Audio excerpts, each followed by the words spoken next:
Welcome back, everybody. We are here for a hump day edition of the weekly challenge. It's Wednesday, which means it's boards 5 and 6. As you can see, our partner's opening 2 no trump on this hand, so we are playing in another non-best hand tournament so far. You might not realize it from the scorecard we have. We played game on all 4 of the first 4 boards. It looks like we're destined to play another game here, but our partner ended up having a big hand on this one. So I left you with this yesterday. If you watched yesterday's edition, what did you do with this? Make your bid.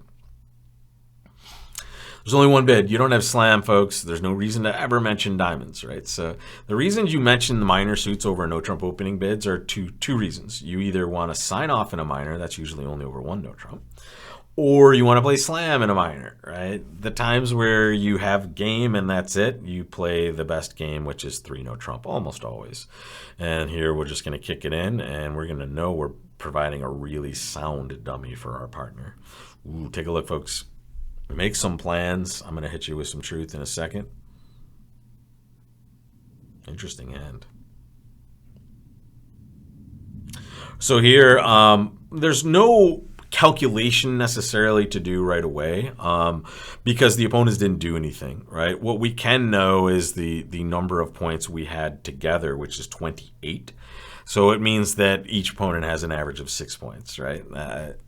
Not that that's going to help us out too much, but the lead might help us here. This would be a 4th best lead we would expect. However, it's the robot, so who knows? But we're always going to play low for 2 reasons. Number 1, this King of Hearts is our only entry to this nice long diamond suit over here. And if diamonds do not break evenly, or we don't see the 10 right away, we are going to have to cash these 2 diamonds and then cross over to this dummy later. And we're going to do that with the King of Hearts, folks. So we need to keep that here in order to have that happen. And at this point, it goes Jack and Ace. Now, real world bridge, if my East opponent, notice that's where the lead came from, if my East opponent is a normal human being, I would expect them to have the Queen of Hearts. However, in robot bridge, we know that that does not necessarily have to be the case. So here, I'm just going to win this Ace of Hearts. I'm going to cash my diamonds, as I said. If I see the 10 now or on that first trick, I would overtake this. I haven't seen the 10 yet. I cannot afford to overtake this, right? Because I want to make sure I have all these tricks. Now the question becomes, what do you do? Make your play, folks.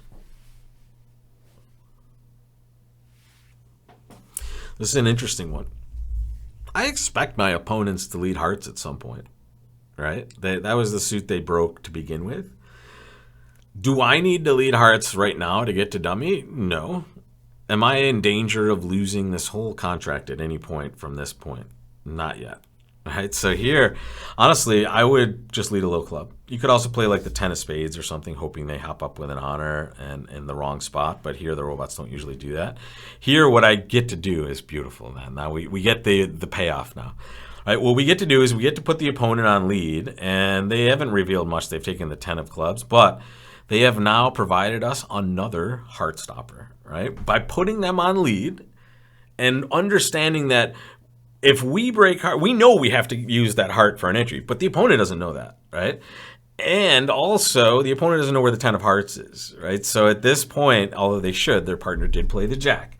Right here, they're obviously miscounting hearts, so we're going to take our king. And now we're going to play the ace of diamonds. Now I'm going to pitch spades because I know I've already cracked open clubs at this point, and I also know I have that heart stopper sitting over there. So now I'm just going to plunk down another club. I'm going to take another finesse, and it's going to lose, but now I think I have a very good chance of taking the rest. I'm going to plunk down this ace of clubs. There goes the king. And now I'll just claim for those 2 winners at the end there. So that might have been a little extra cheddar at the end for a trick or 2. I guess I could have done better, though. As you can see it, I should have played a club to the queen instead of the low one going super deep there. If I do that, now I actually get the rest of the tricks. And Lefty had 9 points out of the 12 that were missing over there, unfortunately. All right, so there, and notice it. Here it is, guys. I could have made 6 on this one. Let me get to the exact moment, right? So here, knowing I've cracked open clubs, I'm just going to pitch spades. I have to lose likely 2 tricks there. Here, I just need to play the queen, right? Low queen is the winner. And now I cash the ace, and the 6 is good, and I have the rest of the tricks. So, oh well. I lost 1 extra. I'll take it. I'll take a good, vulnerable game that we got to. Not that the robot won't get there. I went 2-0, 3-0. Let's hope they didn't take all 12 tricks. So here we are. Another opening hand for us in this non-best hand tournament. We're going to open a club with our 12 count here. Partner bids a no trump. Make your call, folks. What are you doing?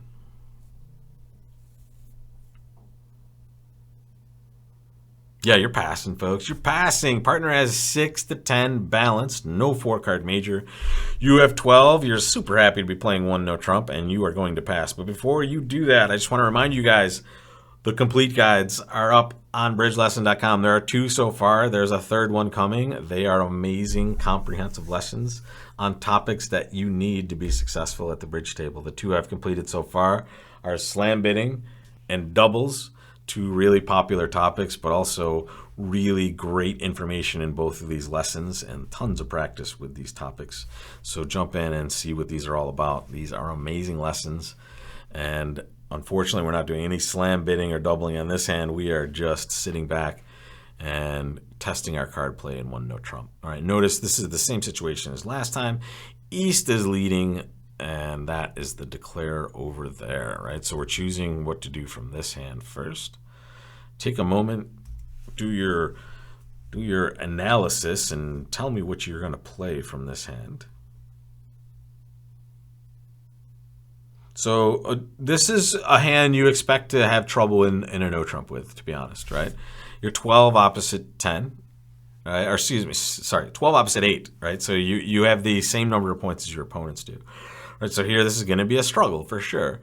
This holding, king small, is without any extra honors or any spot cards of note. The only thing you're going to play is the king. And what you're hoping is the ace is in the east player's hand. If the ace is in the west player's hand, there's nothing you can do about it. And you're always losing this trick no matter what you do, right? Because let me tell you another thing. Queen Jack 10 is certainly not in the east player's hand, because what would they lead if they had Queen Jack 10? They would have led the queen, right? So we know either west is winning the ace or some card lower than that, and the king is worthless if that card is there. So here, something terrible has happened. The ace is wrong, but they also haven't set up that entire suit, and we do have some length to deal with on this one for sure. So we're going to, thankful for this heart lead, we'll take this free finesse. And now what would we play, folks? Yeah, we better start playing some clubs. All right, that's our longest suit. We have 8 of them total, so we'll hope for maybe a little bit of a nice break over here. That 9 of clubs is an interesting card to see. Here that we expect to see that even if we're getting a bad break. And now we're just going to play another low club and let them win. Now maybe they'll lead a diamond to their partner. Ooh, they're choosing a heart. Interesting. Now here, I don't expect the king to be in the west player's hand. They're not going to lead a heart twice from that position into ace queen the first time and now again with this 10. So I'm going to play low and hope we're getting a little lucky in this one. We're not. And here, let's see, 4. I'm going to take a 5th club. Down 2, I'll take that at this point. We'll lead a spade towards that hand for maybe down 1. So here, notice I'm in trouble, right? I'm in a lot of trouble. I'm going to try to get a 6th trick in here by leading low to the king. As expected, that is wrong as well. And they haven't ever even started to run diamonds, and they still have heart tricks to take and a spade trick to take as well. So we are certainly not going to do much better than this. And that's what happens sometimes when you're playing 1 no trump with 20 opposite 20, folks. The opponents get that first lead, which gives them a huge advantage overall. And here, I mean, where are our tricks on this one, folks? Look at the positions of all the cards too, guys. There is nothing to be had on this. In fact, if we show that double dummy, we're down 1 minimum, right, on our best day. And there it is. Amazing that they let a diamond instead of a heart, folks. Notice how good of a lead that is. In a normal circumstance, we would have made this contract, because they would have led the 4 of hearts, right? What would you do from this hand? On this auction, how do you not lead the 4 of hearts, right? So it's a very lucky circumstance that they get off to a diamond lead, and not only that, the 7 of diamonds. Ridiculous. All right. So down 2, we'll take it, whatever, right? So this next one, clear and easy for us to start, but we'll see where we end up on it, and that'll be our Thursday start. This interesting 5 count. The spot cards are amazing on this hand. But we only have 5 points, so we expect this to be the opponent's hand unless our partner comes to the rescue. We'll find out tomorrow, folks. I'll see you then.